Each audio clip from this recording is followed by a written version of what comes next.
using the Common Core state standards for writing. I'm going to take an approach of a flipped classroom concept. You'll see later when we get to Standard 6 how this might be beneficial to you and your students. What is a flipped classroom? Well, a flipped classroom inverts traditional teaching methods, delivering instruction online outside of class and moving homework into the classroom. In other words, in a traditional classroom, we would typically teach and then have homework as practice. In a flipped classroom, there would be an online lecture of some kind, some sort of instruction that you give online. The students watch at home at their own pace prior to class. Then at class is when the activity occurs. In other words, it's flipping lecture and homework at the same time.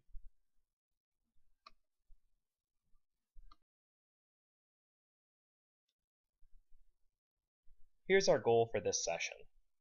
The Common Core State Standards do define what students are expected to know and what they're able to do. The goals are very, very clear. What's not clear is the pathway. In this session, we're going to look at anchor standards for writing and then how they may be accomplished on a broad spectrum. Then, when we meet later as a whole group, grade level standards, which are based on the anchor standards, will be examined further. So why should you study the Common Core State Standards? Well, the better you understand what students are supposed to do, the better you can plan for how to instruct them. To do otherwise is like making a meal without a recipe. You may still end up with a delicious dish, but you may end up with the wrong meal. Look very closely at the picture, then also look at the recipe. Both are fantastic, but one is a goal. You might also feel that same way as we've implemented units of study for writing workshop this year, and you may also feel that way next year with reading workshop. In both cases, you may not always understand where we're going with it. It's important, by understanding the Common Core State Standards, to know exactly what is our recipe and what is our goal.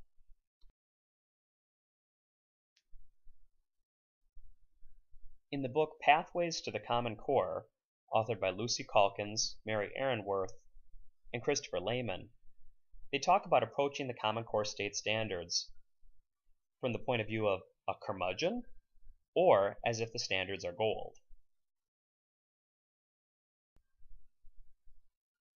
If we read the standards like a curmudgeon, we're going to take a very negative approach. Everything is wrong with the Common Core State Standards. Something that makes more sense to me is to think of Statler and Waldorf from The Muppet Show. No matter what was on stage, they always had something to heckle. And yes, there may be some valid criticisms of the Common Core State Standards. However, the Common Core State Standards will still be here at the end of the day. So is it necessarily the most productive approach? Something to consider. But for right now, go ahead, pause this, and take a moment to reflect on what are some criticisms you have of the Common Core State Standards. This is your chance to get them out. Now, if we look at the Common Core State Standards like they're golden, that changes everything. Like anything in life, when we take a more positive and productive approach, we're going to find the good and find a way to move forward. Lucy, Mary, and Christopher talk about this being a golden opportunity. I think of Charlie from Charlie and the Chocolate Factory. He finds a golden ticket. What he doesn't realize is the factory he's about to go to is run by a very goofy, strange man who's employed slave labor, essentially. This isn't necessarily the best opportunity, but he sees it as golden, and he takes full advantage of it. That's how we want to handle the Common Core State Standards. Looking at the standards like they're golden, the standards do provide an urgently needed wake-up call to growth and development that we need to have for our students. They emphasize much higher level comprehension skills than previous standards, and in some cases, I'd argue that they're still not rigorous enough. They place equal weight on reading and on writing. They stress the importance of critical thinking citizenship with evidence-based opinions. They emphasize reading complex texts. They have a clear design with central goals and high standards. And they also convey that intellectual growth occurs through time across years and across disciplines. The reason this one is important is because the Common Core State Standards are to prepare students for college and career. The standards are designed in order to create that path for students to have an easier transition to college. The Common Core State Standards also call for proficiency, complexity, and independence. They support cross-curricular literacy teaching. They emphasize that every student needs to be given access to this work. It aims to put every state on the same measuring stick. This is huge, and it will come up in assessment later on. And it also respects the professional judgment of classroom teachers. While it's still giving teachers goals, nowhere does it say that our standards-based classrooms must look like X, Y, and Z. If you were to view the Common Core State Standards website, you'd be able to read their mission statement. To do so, please go to corestandards.org. Something that's mentioned is that the standards are designed to be robust and relevant to the real world, with reflecting on knowledge and skills that our young people need for success in college and careers. And all of this is to prepare them for a global economy. The standards are designed to clearly communicate what is expected of students at each grade level. And this communication is meant for students, parents, and teachers. Now here's where I'm going to ask you to remember to think golden and not like a curmudgeon. When students, parents, and I know that's going to be a sticking point, but remember, think golden. When students, parents, and teachers are all on the same page and working together for shared goals, that's when we can make progress. Thinking golden, let's think about ways and reflect that we could get students and parents also looking at the goals. As of January 30th of 2013, 45 states, the District of Columbia, 4 territories, and the Department of Defense Education Activity have adopted the Common Core State Standards. This includes Wisconsin. Minnesota, Nebraska, Texas, Alaska, and Virginia have not yet adopted the Common Core. If you get an opportunity to visit corestandards.org, there's a great frequently asked questions section. One of your burning questions has to be, will there be tests based on the Common Core State Standards? And yes, there will be national standardized assessments which will be computer-based and will require more typing and interactive responses than what we've seen in the past. These assessments are going to occur across the country. It essentially puts all states on a level playing field of what's going to be expected for students. So now that I've provided you with a description of the session and provided you with some background information on the Common Core State Standards, let's look at today's goal. The Common Core State Standards are about more than the writing workshop, and they're also more than just what the units of study are. However, one of the things I think you'll see is that the units of study do help us accomplish the standards quite well. The standards are about thinking, they're about a process, consideration of an audience and purpose, and about an idea in one's mind that they have to write for others to read.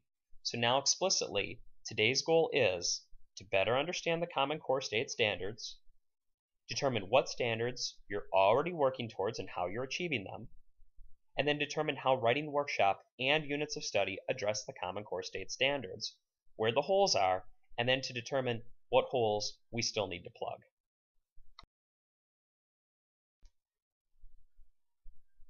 Writing standards, like all of the standards in the Common Core, define what students should be able to understand and do by the end of each grade level, not at the beginning or in the middle. They also correspond to the college and career readiness anchor standards. That's what we're going to look at now. So let's take a look at the standards based in 4 basic sections. The first section we're going to look at are text types and purposes. In other words, what kind of writing are students doing? The second section is production and distribution. In other words, how are students going to perform their writing, and then how are they going to share it? The third section of the writing standards is about how students research and build and present the knowledge that they have. And then the final section is range, which you'll understand later on, but it's more about how much time students spend on the writing process. The first of the 4 writing sections is text types and purposes. Let's look at Anchor Standard 1. Anchor Standard 1 says, write arguments to support claims in an analysis of substantive topics or text using valid reasoning and relevant and sufficient evidence. Essentially, Anchor Standard 1 says opinion writing. Anchor Standard 2 says write informative explanatory text to examine and convey complex ideas and information clearly and accurately through the effective selection, organization, and analysis of content. In other words, Anchor Standard 2 is saying students will write informational pieces. And Anchor Standard 3 says write narratives to develop real or imagined experiences or events using effective technique, well-chosen details, and well-structured event sequences. In other words, Anchor Standard 3 is saying students will write narratives.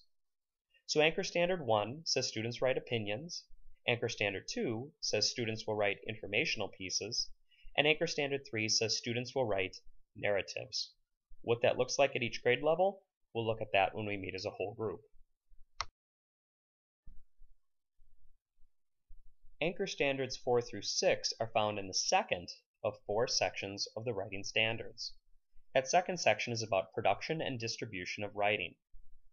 Anchor Standard 4 says students will produce clear and coherent writing in which the development, organization, and style are appropriate to task, purpose, and audience.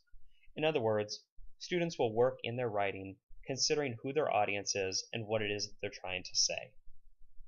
Anchor Standard 5 says develop and strengthen writing as needed by planning, revising, editing, rewriting, or trying a new approach. Essentially, Anchor Standard 5 is saying the students will participate in a writing workshop.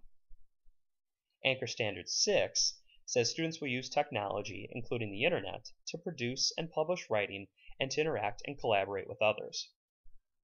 Technology here isn't just limited to computers.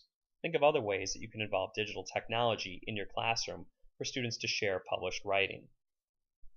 One of the ways I'm hoping to demonstrate this to you is by use of our blog and by use of this flipped classroom concept.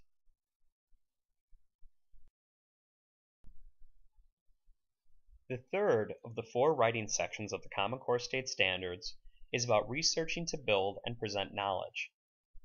Basically, think of Standards 7, 8, and 9 as the way that we obtain our knowledge, analyze our knowledge, and decide which knowledge we're going to incorporate into our writing. Anchor Standard 7 says students will conduct short as well as more sustained research projects based on focused questions, demonstrating understanding of the subject under investigation. In other words, Anchor Standard 7 is saying that students will perform research. Anchor Standard 8 says students will gather relevant information from multiple print and digital sources, assess the credibility and accuracy of each source, and integrate the information while avoiding plagiarism. In other words, students are going to use multiple sources, and we may go beyond print. We may be looking at digital, and we're going to find out how to use that information without copying it word for word. Anchor Standard 9 then says we're going to draw evidence from literary or informational texts to support analysis, reflection, and research. I think you'll be surprised how much you've actually accomplished this year with the units of study. Every time there's an anchor chart where there's some sort of thinking, such as, I wonder if, or I used to think, but now I think, very often you're usually accomplishing Anchor Standard 9.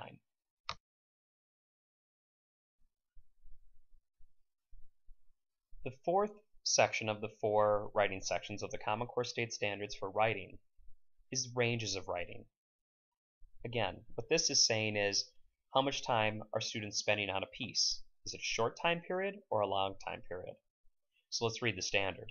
Anchor Standard 10 says students will write routinely over extended time frames, where there will be time for research, reflection, and revision, and for shorter time frames, either a single sitting or a day or two. And this will be for a range of tasks, purposes, and audiences. The idea here is that students are going to learn to appreciate that a key purpose of writing is to communicate clearly to an external and sometimes unfamiliar audience. And then they begin to adapt the form and content of their writing to accomplish a particular task and purpose.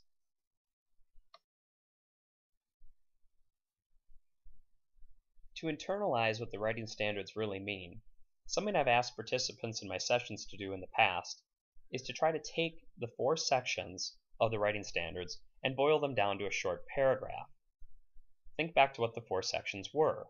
They're about the different kinds of writing that a student might do, the process they may use to produce and distribute their writing, how they obtained and considered their knowledge, and the amount of time that they spent on their writing. This is something I encourage you to do.